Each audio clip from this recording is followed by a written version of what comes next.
नमस्कार. पूजाच किचन रेसिपीमध्ये तुम्हा सर्वांचे खूप खूप स्वागत आहे. आज एकादशी स्पेशल कुरकुरीत असा साबुदाणा वडा कसा बनवायचा त्याची रेसिपी मी तुम्हाला सांगणार आहे.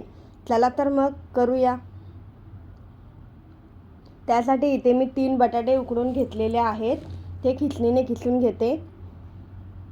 हाताने स्मॅश केले तरी पण चालतील, पण मी खिसणीने खिसून घेते म्हणजे त्याच्या गुठळ्या होत नाहीत आणि त्याचं टेक्स्चर खूप छान येतं. 3 बटाटे खिसणीने खिसून घेऊया. आज एकादशी आहे तर एकादशीसाठी काहीतरी स्पेशल झालंच पाहिजे ना, म्हणून आपण साबुदाणा वडा बनवतोय. खिचडी खाऊन रोज कंटाळा येतो कारण एकादशी उपवास खूप राहतात.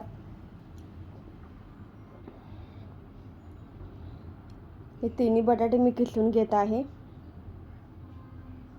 मस्त खिसणीने खिसून घ्यायचे.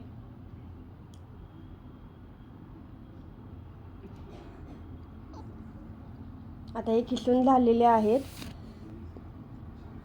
तर मी रात्री साबुदाणा भिजत घातला होता. एक मोठी वाटी साबुदाणा भिजत घातला होता. तो आता आपण यामध्ये घालणार आहोत. साबुदाणा खूप मस्त भिजलेला आहे एकदम. तो आता यामध्ये घालूया. 3 बटाटे आहेत तर पाव किलो इतका साबुदाणा आपण यामध्ये घालणार आहे.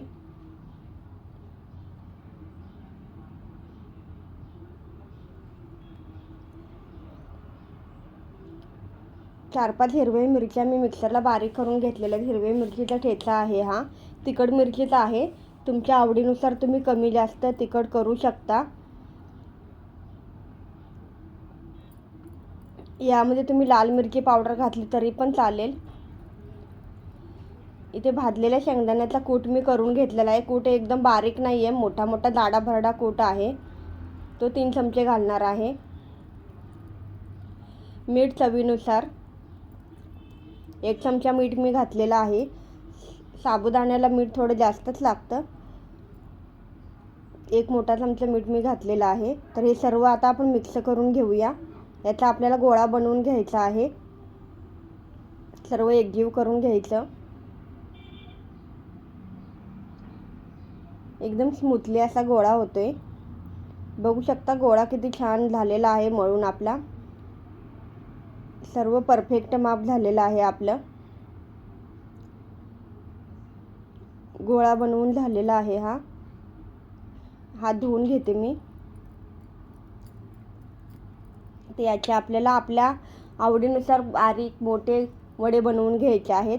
तुम्हाला मोठे आवडत असेल मोठे बनवू शकता. मी इथे छोटे छोटेच बनवून घेणार आहे. जास्त गोल ठेवायचं नाही, आपल्याला चपटा असा वडा बनवायचा आहे. म्हणजे त्या आतूनही छान भाजला जातो, तळला जातो.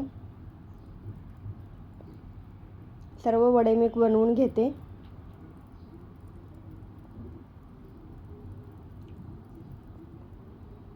मस्त होत आहेत बघा. कुठेही त्याला चीर पडत नाही आहे, कुठेही काही नाही. परफेक्ट असं आपलं माप झालेलं आहे. त्यामुळे वडेही खूप छान होत आहेत. सर्व वडे मी तयार करून घेते.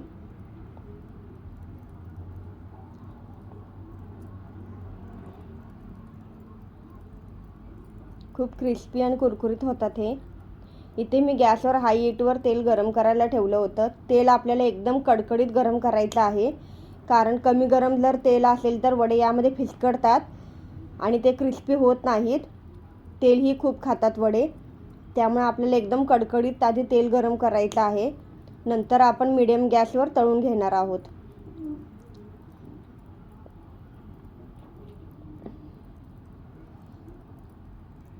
एकदम कडकडीत तेल होतं. आपल्याला सोनेरी होईपर्यंत हे तळून घ्यायचे आहेत.